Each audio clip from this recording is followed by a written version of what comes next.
பக்தி உலகம் அன்பர்களுக்கு ஈஸ்வரின் அன்பான வணக்கங்கள். பக்தி உலகத்துல இன்னைக்கு மிகச்சிறந்த ஒரு பதிவு நாம பார்க்க போறோம். இந்த பதிவுக்கு உள்ள நாம போறதுக்கு முன்னாடி நம்ம சேனல்ல கடைசியாக 2-3 பதிவுகள் நான் போட்டிருந்தேன். அதுல ஓம் நமச்சிவாய என்று கமெண்ட்ல வந்து நீங்க எழுதுங்க அப்படின்னு நான் சொல்லியிருந்தேன். நிறைய பேர் இப்பதான் கமெண்ட்ல எழுதிட்டு இருக்கிறீங்க ஓம் நமச்சிவாய என்று. எழுதிய அனைவருக்கும் மிக்க நன்றி. நம்ம சேனல்ல ஃபர்ஸ்ட் டைம் பாக்குறவங்க சப்ஸ்கிரைப் பண்ணி வச்சுக்கோங்க, லைக் பண்ணுங்க. நீங்களும் கமெண்ட்ல ஓம் நமச்சிவாய என்று எழுதுங்க. பக்கத்தில் இருக்கக்கூடிய பெல் பட்டனை கிளிக் பண்ணீங்கன்னா நான் போடக்கூடிய ஆன்மீக பதிவுகள் உங்களுக்கு ஒரு நோட்டிபிகேஷனா வரும். இந்த ஓம் நமசிவாய கமெண்ட் எதுக்காக அப்படின்னா, எத்தனை கமெண்ட் வருதோ அதுல வந்து குலுக்கல் முறையில ஒருத்தரை தேர்ந்தெடுத்து நம்ம சேனல் மூலமாக சார்பாக ஒரு ஆன்மீக பரிசு வழங்கலாம் அப்படின்னு ஒரு எண்ணம் இருக்குது. அதனாலதான் நான் எழுத சொன்னேன். ஓம் நமசிவாய கண்டிப்பாக நீங்க கமெண்ட்ல பதிவு பண்ணுங்க. வீடியோ முழுமையாக பாருங்க, ஸ்கிப் பண்ணாதீங்க. ஒவ்வொரு பதிவுகளும் பயனுள்ள பதிவுகளாக தான் நான் உங்களுக்கு கொடுக்கணும்ன்றது என்னுடைய மிகப்பெரிய இலக்கு.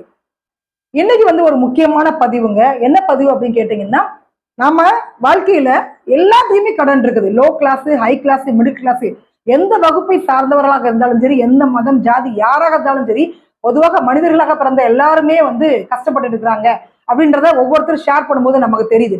அப்ப எல்லாத்துக்குமே கடன் பிரச்சனைகள் இருக்குது. இந்த கடனை வந்து எப்படி அடைப்பது, தற்கொலை பண்ணக்கூடிய அளவுக்கெல்லாம் இன்னைக்கு கடன் நிறைய இருக்குது.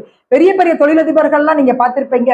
நீங்க நம்பவே முடியாத அளவுக்கெல்லாம் அவங்க வந்து மிகப்பெரிய மில்லினியரா இருப்பாங்க. ஆனா அவங்க வந்து சூசைட் பண்ணி இறந்ததை சமீப காலங்களில் நம்ம செய்திகள்ல படிச்சுட்டு இருக்கோம். ஸோ அப்படிப்பட்ட மனிதர்கள், வாழ்க்கையோட உச்சத்தை பார்த்த மனிதர்கள் எல்லாம் வந்து கடன் பிரச்சனையால தற்கொலை பண்றாங்க, மன அழுத்தத்தினால தற்கொலை பண்றாங்க. இதற்கு வந்து ஒரு எளிய பரிகாரம் என்ன இருக்கு அப்படின்றத இந்த வீடியோல நம்ம பார்க்க போறோம். காஞ்சி பெரியவா பற்றி தாங்க இன்னைக்கு நான் வந்து பேச போறேன். ஸோ அவருடைய வாழ்க்கையில் நடந்த ஒரு சுவாரஸ்யமான ஒரு சம்பவம் இது. அதை ஒரு பக்தர் வந்து சமூக வலைத்தளங்கள்ல வெளியிட்டு இருக்கிறாரு. இது வந்து நிறைய பத்திரிகைகள்லாம் செய்தியாக வந்தது. நான் படிச்ச கதையை தான் உங்ககிட்ட நான் ஷேர் பண்ண போறேன். காஞ்சி பெரியவா பற்றி உங்களுக்கு நிச்சயமாக தெரிஞ்சிருக்கும். அவருடைய வாழ்க்கை வரலாறு தெரியல அப்படின்னா நான் வந்து நம்ம சேனல்ல வந்து ஒரு வீடியோ பதிவிடுறேன். அதை பதிவிட்டுறதுனால எனக்கு மிகப்பெரிய ஒரு புண்ணியம் கிடைக்கும், உங்களுக்கும் கேட்கறதுனால ஒரு புண்ணியம் கிடைக்கும் அப்படின்னு நான் நினைக்கிறேன். காஞ்சி பெரியவா கிட்ட ஆசீர்வாதம் வாங்காத ஆட்கள் இருக்க முடியாது. எல்லா மதத்தை சார்ந்தவர்களும் அவர்கிட்ட போய் ஆசீர்வாதம் வாங்குவாங்க. நிறைய அதிசயங்களை காஞ்சி பெரியவா நிகழ்த்தி இருக்கிறா அப்படின்றத சமூக வலைத்தளங்கள்ல ஒவ்வொரு பக்தர்களும் சொல்லும் போது நமக்கு உடம்பெல்லாம் வந்து புல்லரிக்குது. அந்த மாதிரி மிகப்பெரிய ஒரு மகான் காஞ்சி பெரியவா. அவர்கிட்ட நிறைய பக்தர்கள் வரும்பொழுது ஒரு பக்தர் வந்து 2-3 வாரம் தொடர்ச்சியாக வராரு, பிரசாதம் வாங்குறாரு, ஆசீர்வாதம் வாங்குறாரு, அப்படி கிளம்பிடுறாரு. காஞ்சி பெரியவாக்கு ஒண்ணுமே புரியல. என்ன இவர் வர்றாரு, பிரச்சனையே சொல்ல மாட்டேன்றாரு அப்படின்னு சொல்லிட்டு ஒரு வாரம் என்ன பண்றாரு, நேரடியா கேட்டிருந்தாரு அவரு காஞ்சி பெரியவா. என்னப்பா நீ வார வாரம் வந்துட்டு போறேன், ஆனா பிரச்சனை என்னன்றது சொல்ல மாட்டேன்றி அப்படின்னு கேட்டப்ப அவர் சொல்றாரு, ஒண்ணும் இல்ல பெரியவா, எனக்கு வந்துட்டு நிறைய கடன் இருக்குது. அந்த கடன் பிரச்சனைகளை எப்படி தீர்க்கிறதுன்னு எனக்கு தெரியவே இல்லை. ஊர்ல இருக்கக்கூடிய எல்லா சொத்தையும் நான் வித்துட்டேன். நானு என்கிட்ட சொத்து கூட இல்லை விற்கிறதுக்கு, அப்படியும் கூட கடன் தீரவே இல்லை. நான் என்ன பண்றது எனக்கு தெரியல அப்படின்னு கேட்டப்ப காஞ்சி பெரியவா சொல்றா, இவ்வளவுதானா, இதுக்கு ஏன் நீ இவ்வளவு கவலைப்படுற அப்படின்னு சொல்லிட்டு, உன்னுடைய இடம் இருக்கு இல்லையா, உன்னோட இடத்துல வந்துட்டு கிணறு எதுனா இருக்குதா அப்படின்னு கேட்கிறாரு. அப்பா இருக்குது பெரியவா அப்படின்னு சொன்ன உடனே அந்த கிணத்துல இருந்து தண்ணி எடுத்துட்டு நீ போயிட்டு கோவில் இருக்குல்ல, கோவில் பக்கத்துல வந்துட்டு கோவிலுக்கு சாமி கும்பிட வர்றாங்க இல்லையா, சோ அவங்களுக்கெல்லாம் இந்த தண்ணீரை கொண்டு போய் நீ கொண்டு போய் குடு அப்படின்னு சொன்ன உடனே அவருக்கு ஒண்ணுமே புரியல. அப்ப வந்து காஞ்சி பெரியவா சொல்றா, ஒவ்வொரு மாதங்களும் ஒவ்வொரு அம்மனுக்கோ சாமிக்கோ வந்து விசேஷமான மாதங்கள் தான். நீங்க கார்த்திகை மாதம் எடுத்துக்கிட்டா ஐயப்பனுக்கு விசேஷம், ஆடி மாதம் எடுத்துக்கிட்டா அம்மனுக்கு விசேஷம். இந்த மாதிரி ஒவ்வொரு மாதங்களுக்குரிய சிறப்புகள் இருக்குது, அதுக்குரிய உகந்த தெய்வங்கள் இருக்கிறதுனால 12 மாதங்களுமே வந்து உகந்த மாதங்கள்.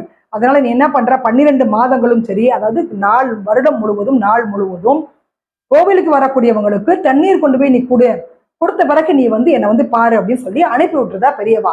இவர் என்ன பண்றாரு, அதே மாதிரி நாள் முழுவதும் வந்து கோயில் பக்கத்துல போயிட்டு தண்ணி கொண்டு போய் எல்லாத்தையும் கொடுக்குறாரு.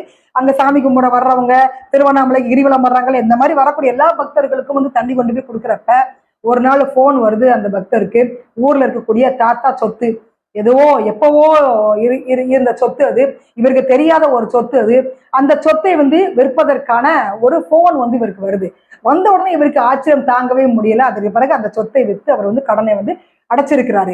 அதை வந்துட்டு காஞ்சி பெரியவாட்ட வந்து சொல்லி ஆசீர்வாதம் வாங்கிட்டு போயிருக்கிறாரு. இது வந்து உண்மையிலே வந்து மிகப்பெரிய ஒரு அதிசயம் அப்படின்னு நம்ம எடுத்துக்கலாம். ஏன்னா ரொம்ப சாதாரணமான ஒரு எளிய பரிகாரம். அங்க போ இங்க போ எதையுமே அவர் சொல்லல, ஆயிரக்கணக்கில் செலவு பண்ண சொல்லல. 12 மாதங்களும், அதாவது நாள்தோறும் வந்து யாருக்காவது ஒருத்தருக்கு ஒரு கிளாஸ் தண்ணி கொடுத்தா போதும், உன்னுடைய கடன் பிரச்சனை தானாக தீரும். ஏன்னா நம்ம போதும் சொல்றது எது தெரியுமா, சாப்பாடு மட்டும் தான் போதும்னு சொல்லுவோம், தண்ணி மட்டும் தான் போதும்னு சொல்லுவோம். மீது எல்லாமே மனிதனுக்கு ஆசை உண்டு, பேராசை உண்டு, அளவுக்கு அதிகமான ஆசை உண்டு. எதை கொடுத்தாலுமே அவனுக்கு வந்து போதும் என்ற திருப்தி வரவே வராது. ஆனால் ஒரு பிடி சாதம் போட்ட உடனே வயிறு நிறைஞ்சிருச்சுப்பா அப்படின்னு திருப்தியா வந்து நம்மளை வாழ்த்துவான். அதைத்தான் வந்து அந்த காஞ்சி பெரியவா அந்த பக்தனிடம் சொன்னாரு. பக்தர் மிகச்சரியாக செய்தார். அதே மாதிரி அவருடைய கடன் பிரச்சனை வந்து தீர்ந்தது. இந்த பதிவு பார்த்துட்டு கூடிய உங்களுக்கு ஒரு சந்தேகம் வரலாம். நீங்க எளிய பரிகாரம் இதை சொல்லிட்டீங்க, நாங்க கிணத்துக்கு எங்கெங்க போறது அப்படின்னு நீங்க கேட்கலாம். பட் வந்து நீங்க கிணறு, ஆறு, குளம் இதெல்லாம் தேடி போக வேண்டாம். நாம எப்போதும் போல குடிக்கிறதுக்காக தண்ணி நம்ம பிடிக்கிறோம் இல்லையா, கார்பரேஷன் வாட்டரோ இல்ல கேன் வாட்டர் எதுவாக இருந்தாலும் பரவாயில்லங்க. ஸோ அந்த தண்ணியை வந்து நீங்க வெளியில மண்பானையில ஊற்றி வச்சீங்கன்னா போற வரவங்க அவங்க அதை எடுத்து குடிச்சுப்பாங்க. எங்க தெருவில் பார்த்தீங்கன்னா சசின் ஒரு சார் இருக்கிறாங்க. அவங்க வந்து மண்பானையில தண்ணி வச்சிருப்பாங்க.